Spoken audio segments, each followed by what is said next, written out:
Lei 9605 de 98 dispõe sobre as sanções penais e administrativas derivadas de condutas e atividades lesivas ao meio ambiente e dá outras providências. O capítulo 1, disposições gerais, já começa com o artigo 1 sendo vetado. Artigo 2. Quem de qualquer forma concorre para a prática dos crimes previstos nesta lei, incide nas penas a estes cominadas na medida da sua culpabilidade, bem como o diretor, o administrador, o membro de conselho e de órgão técnico, o auditor, o gerente, o preposto ou o mandatário de pessoa jurídica que, sabendo da conduta criminosa de outrem, deixar de impedir a sua prática quando podia agir para evitá-la. Artigo 3. As pessoas jurídicas serão responsabilizadas administrativa, civil e penalmente conforme o disposto nesta lei, nos casos em que a infração seja cometida por decisão de seu representante legal ou contratual ou de seu órgão colegiado, no interesse ou benefício da sua entidade. Parágrafo único. A responsabilidade das pessoas jurídicas não exclui a das pessoas físicas, autoras, coautoras ou partícipes do mesmo fato. Artigo 4. Poderá ser desconsiderada a pessoa jurídica sempre que sua personalidade for obstáculo ao ressarcimento de prejuízos causados à qualidade do meio ambiente. O artigo 5 foi vetado. Capítulo 2. Da aplicação da pena. Artigo 6. Para imposição e graduação da penalidade, a autoridade competente observará: inciso 1. A gravidade do fato, tendo em vista os motivos da infração e suas consequências para a saúde pública e para o meio ambiente. Inciso 2. Os antecedentes do infrator quanto ao cumprimento da legislação de interesse ambiental. Inciso 3. A situação econômica do infrator no caso de multa. Artigo 7. As penas restritivas de direitos são autônomas e substituem as privativas de liberdade quando, inciso 1, tratar-se de crime culposo ou for aplicada a pena privativa de liberdade inferior a 4 anos. Inciso 2. A culpabilidade, os antecedentes, a conduta social e a personalidade do condenado, bem como os motivos e as circunstâncias do crime, indicarem que a substituição seja suficiente para efeitos de reprovação e prevenção do crime. Parágrafo único. As penas restritivas de direitos a que se refere este artigo terão a mesma duração da pena privativa de liberdade substituída. Artigo 8. As penas restritivas de direitos são: inciso 1. Prestação de serviços à comunidade. Inciso 2. Interdição temporária de direitos. Inciso 3. Suspensão parcial ou total de atividades. Inciso 4. Prestação pecuniária. Inciso 5. Recolhimento domiciliar. Artigo 9. A prestação de serviços à comunidade consiste na atribuição ao condenado de tarefas gratuitas junto a parques e jardins públicos e unidades de conservação, e, no caso de dano da coisa particular pública ou tombada, na restauração desta, se possível. Artigo 10. As penas de interdição temporária de direito são a proibição de o condenado contratar com o poder público, de receber incentivos fiscais ou quaisquer outros benefícios, bem como de participar de licitações pelo prazo de 5 anos, no caso de crimes dolosos, e de 3 anos, no caso de crimes culposos. Artigo 11. A suspensão de atividades será aplicada quando estas não estiverem obedecendo às prescrições legais. Artigo 12.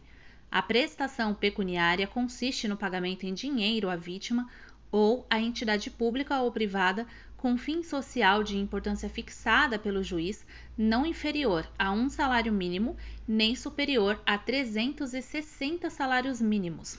O valor pago será deduzido do montante de eventual reparação civil a que for condenado o infrator. Artigo 13.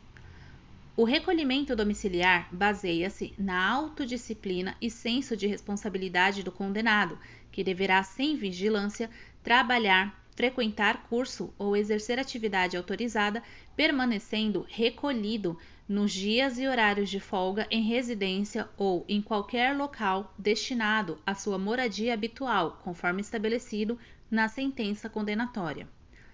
Artigo 14. São circunstâncias que atenuam a pena. Inciso 1. Baixo grau de instrução ou escolaridade do agente. Inciso 2. Arrependimento do infrator, manifestado pela espontânea reparação do dano ou limitação significativa da degradação ambiental causada. Inciso 3. Comunicação prévia pelo agente do perigo iminente de degradação ambiental. Inciso 4. Colaboração com os agentes encarregados da vigilância e do controle ambiental. Artigo 15. São circunstâncias que agravam a pena quando não constituem ou qualificam o crime. Inciso 1. Reincidência nos crimes de natureza ambiental. Inciso 2. Ter o agente cometido a infração. A linha A. Para obter vantagem pecuniária. A linha B. Coagindo outrem para a execução material da infração.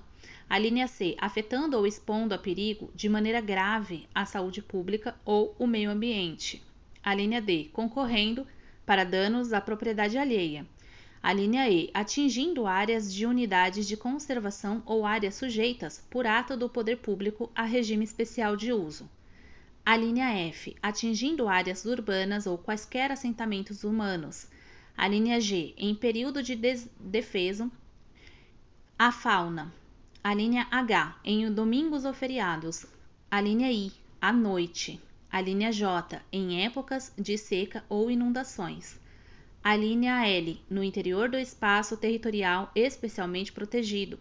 A linha M, com o emprego de métodos cruéis para abate ou captura de animais.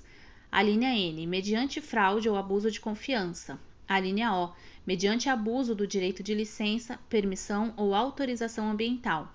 A linha P, no interesse de pessoa jurídica mantida total ou parcialmente por verbas públicas ou beneficiada por incentivos fiscais. A linha Q, atingindo espécies ameaçadas listadas em relatórios oficiais das autoridades competentes. A linha R, facilitada por funcionário público no exercício de suas funções. Artigo 16. Nos crimes previstos nesta lei, a suspensão condicional da pena pode ser aplicada nos casos de condenação à pena privativa de liberdade não superior a 3 anos. Artigo 17. A verificação da reparação a que se refere o parágrafo 2 do artigo 78 do Código Penal será feita mediante laudo de reparação do dano ambiental e as condições a serem impostas pelo juiz deverão relacionar-se com a proteção ao meio ambiente. Artigo 18. A multa será calculada segundo os critérios do Código Penal, se revelar-se ineficaz, ainda que aplicada no valor máximo, poderá ser aumentada até 3 vezes, tendo em vista o valor da vantagem econômica auferida. Artigo 19. A perícia de constatação do dano ambiental, sempre que possível, fixará o montante do prejuízo causado para efeitos de prestação de fiança e cálculo de multa. Parágrafo único. A perícia produzida no inquérito civil ou no juízo civil poderá ser aproveitada no processo penal, instaurando-se o contraditório. Artigo 20.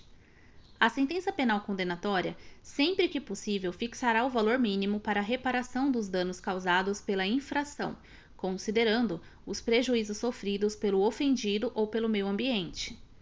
Parágrafo único. Transitada em julgado a sentença condenatória, a execução poderá efetuar-se pelo valor fixado nos termos do caput, sem prejuízo da liquidação para apuração do dano efetivamente sofrido. Artigo 21. As penas aplicáveis isolada, cumulativa ou alternadamente às pessoas jurídicas, de acordo com o disposto no artigo 3, são: inciso 1, multa; inciso 2, restritiva de direito; inciso 3, prestação de serviços à comunidade. Artigo 22. As penas restritivas de direitos da pessoa jurídica são: inciso 1, suspensão parcial ou total de atividades; inciso 2, interdição temporária de estabelecimento, obra ou atividade; inciso 3, proibição de contratar com o poder público, bem como dele obter subsídios, subvenções ou doações. Parágrafo 1. A suspensão de atividades será aplicada quando estas não estiverem obedecendo às disposições legais ou regulamentares relativas à proteção do meio ambiente. Parágrafo 2. A interdição será aplicada quando o estabelecimento, obra ou atividade estiver funcionando sem a devida autorização, ou em desacordo com a concedida, ou com violação de disposição legal ou regulamentar. Parágrafo 3. A proibição de contratar com o poder público e dele obter subsídios, subvenções ou doações não poderá exceder o prazo de 10 anos. Artigo 23. A prestação de serviços à comunidade pela pessoa jurídica consistirá em: inciso 1. Custeio de programas e de projetos ambientais. Inciso 2. Execução de obras de recuperação de áreas degradadas. Inciso 3. Manutenção de espaços públicos. Inciso 4. Contribuições a entidades ambientais ou culturais públicas. Artigo 24. A pessoa jurídica, constituída ou utilizada preponderantemente com o fim de permitir, facilitar ou ocultar a prática de crime definido nesta lei, terá decretada sua liquidação forçada, seu patrimônio será considerado instrumento do crime e, como tal, perdido em favor do Fundo Penitenciário Nacional. Capítulo 3. Da apreensão do produto e do instrumento de infração administrativa ou de crime. Artigo 25. Verificada a infração, serão apreendidos seus produtos e instrumentos, lavrando-se os respectivos autos. Parágrafo 1. Os animais serão prioritariamente libertados em seu habitat, ou, sendo tal medida inviável ou não recomendável por questões sanitárias, entregues a jardins zoológicos, fundações ou entidades assemelhadas para guarda e cuidados sob a responsabilidade de técnicos habilitados. Parágrafo 2. Até que os animais sejam entregues às instituições mencionadas no parágrafo 1 deste artigo, o órgão autuante zelará para que eles sejam mantidos em condições adequadas de acondicionamento e transporte que garantam o seu bem-estar físico. Parágrafo 3. Tratando-se de produtos perecíveis ou madeiras, serão estes avaliados e doados a instituições científicas, hospitalares, penais e outras com fins beneficentes. Parágrafo 4. Os produtos e subprodutos da fauna não perecíveis serão destruídos ou doados a instituições científicas, culturais ou educacionais. Parágrafo 5. Os instrumentos utilizados na prática de infração serão vendidos, garantida a sua descaracterização por meio da reciclagem. Capítulo 4. Da ação e do processo penal. Artigo 26. Nas infrações penais previstas nesta lei, a ação penal é pública e incondicionada. O parágrafo único foi vetado. Artigo 27. Nos crimes ambientais de menor potencial ofensivo, a proposta de aplicação imediata de pena restritiva de direitos ou multa, prevista no artigo 76 da Lei 9.099, de 26 de setembro de 95, somente poderá ser formulada desde que tenha havido a prévia composição do dano ambiental, de que trata o artigo 74 da mesma lei, salvo em caso de comprovada impossibilidade. Artigo 28. As disposições do artigo 89 da Lei 9.099, de 26 de setembro de 95, aplicam-se aos crimes de menor potencial ofensivo definidos nesta lei, com as seguintes modificações. Inciso 1. A declaração de extinção de punibilidade de que trata o parágrafo 5 do artigo referido no caput dependerá de laudo de constatação de reparação do dano ambiental, ressalvada a impossibilidade prevista no inciso 1 do artigo 1, do parágrafo 1 do mesmo artigo. Inciso 2. Na hipótese de o laudo de constatação comprovar não ter sido completa a reparação, o prazo de suspensão do processo será prorrogado até o período máximo previsto no artigo referido no caput, acrescido de mais um ano, com suspensão do prazo da prescrição. Inciso 3. No período de prorrogação, não se aplicarão as condições dos incisos 2 3 e 4 do parágrafo 1 do artigo mencionado no caput. Inciso 4. Fim do prazo de prorrogação, proceder-se-á à lavratura de novo laudo de constatação de reparação do dano ambiental, podendo, conforme seu resultado, ser novamente prorrogado o período de suspensão até o máximo previsto no inciso 2 deste artigo, observado o disposto no inciso 3. Inciso 5. Esgotado o prazo máximo de prorrogação, a declaração de extinção de punibilidade dependerá de laudo de constatação que comprove ter o acusado tomado as providências necessárias à reparação integral do dano.